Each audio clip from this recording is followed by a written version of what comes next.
it's interesting. You just said, perhaps one of the missions of the Air Force being there was to act as bait. What were you expecting your survivability to be? And perhaps as part of that answer, can we talk a little bit generally about the survivability of the A-10? A lot is made of the redundancy features of the aeroplane, the manual reversion, the fact there's I don't know if it's true, but it's said the titanium bathtub that surrounds the pilot. My personal mindset was I'm invulnerable. I'm not going to get killed. I think most everybody felt that way because if you went into anything thinking I might die, that's a wrong mindset to go up with. Was the A-10 survivable? Yeah. The I can't remember her name, but the female pilot who got all shot up and came back and landed in manual reversion with one engine out. I mean, that at some point in time, they told us if you ever have to land manual reversion with one engine out, punch out. Don't even try it. She came back and did a great job, and the plane was shot to hell, but brought it back.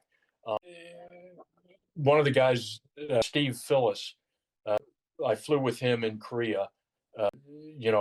We sat around, all the bunch of us, many a night, watching movies. Monty Python movies were our favorite. But, so I knew Steve pretty well. And he took an unfortunate round and it got him. The titanium bathtub, it was meant to defend against a ZSU-23. So the 23 millimeter shell.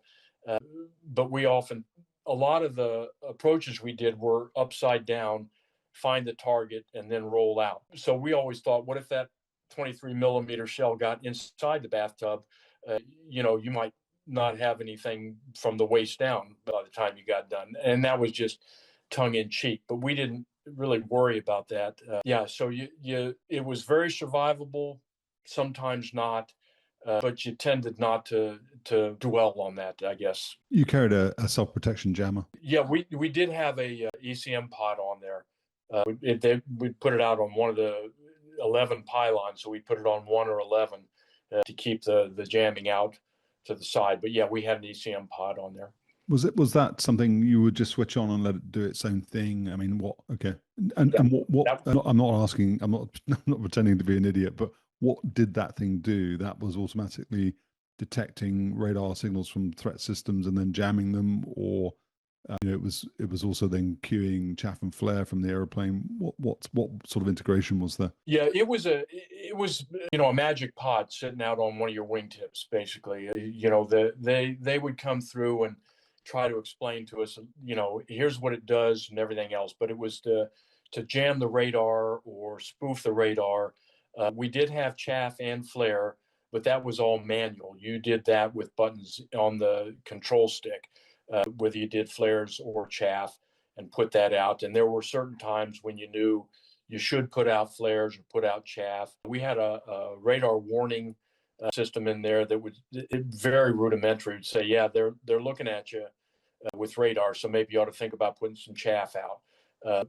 But the ECM pod was always just kind of turn it on, let it do its thing, and know that it's out there and that you ought to turn it off before you came back into land. And that was about it. The chaff and flare, you tap danced on the buttons there when you needed it.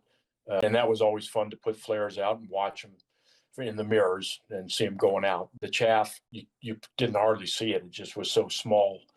But the chaff flares was manual. The ECM pod was automatic. Did you think, in terms of survivability, then the low fly option, as we saw in Desert Storm, I guess for the A-10, you haven't got too many choices. You've got to be low. That's part of the role. But from a general fast jet tactical aviation point of view, low altitude proved to be very difficult in Desert Storm. Medium altitude soon prevailed. From an A-10 driver's perspective, were you most happy down low? Did you think in the Korean Peninsula that the lower you could get, the better, or were you anticipating having to deal with or having to evolve tactics to maybe include higher altitude attacks? What was the view? It really depended upon the terrain. In Korea and the European, there was enough hills where you could train mask and get down below any radar signals. What happened in Desert Storm was the fact that that's pretty doggone flat kind of thing.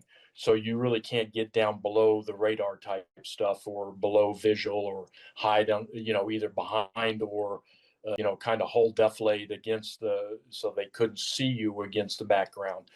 So they did push everything up after the first Desert Storm and say, yeah, you guys got to learn to drop bombs from 10,000 feet and shoot the gun from 10, 12,000 feet, which was a whole different world for us at the beginning, because we hadn't trained for that. We had been down low, pop up to 300 or 500 feet, shoot the gun, then get back down to 100 feet to get out of there. It was very comfortable at 100 feet. Comfortable is not the right word, because you never wanted to be comfortable. You always wanted to be a little bit antsy down that low, just so you didn't screw something up by becoming too complacent. But 500 feet was just out for a Sunday drive. After a first Desert Storm, you flew around higher up. And I, again, not having been over there to do any of that stuff, but when we were flying around in training missions, I always felt kind of naked up at anything above, 5,000 feet. It's like, here I am, I'm a big plane. You can see me, and I'm not moving very fast. So I got nothing to hide behind. You reference then sort of the comfort or not comfort, but sort of being in your element, at least at low altitude. Can you describe a little bit about the handling characteristics of the aeroplane? I mean, whenever I see it, it looks to be pretty snappy. I mean, nice sort of snappy rolls and brakes and that type of stuff. Obviously, it's thrust limited. What energy conservation, you've gone from the 106 where you talked about it, it didn't have the turn capability of an F4 and an A4 or whatever, but it could turn if you wanted it to. You had an afterburning engine, good specific excess thrust, I suppose. Not so much in the A-10. Describe flying it. Yeah, it would just snap around. It had a good roll rate. You could, up to about 4 Gs, you were okay. 3 Gs, 3 Gs were, you could do that pretty much all day, and the engines would keep you moving. You go up to 4 Gs or anything over that. You hardly ever did anything above 4 Gs. You just lost too much energy doing that, and it took a while now for you to either go downhill or fly level and let the engines boost you back up to speed.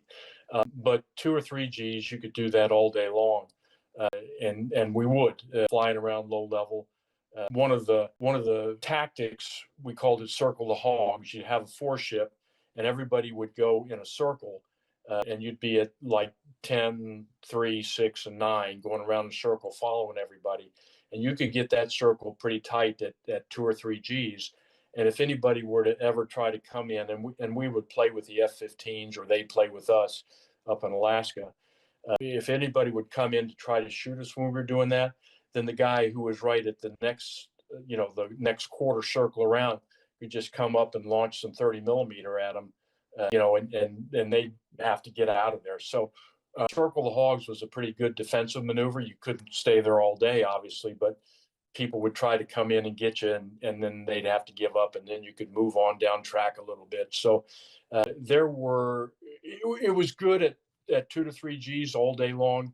Anything much more than that, you had to watch your energy conservation.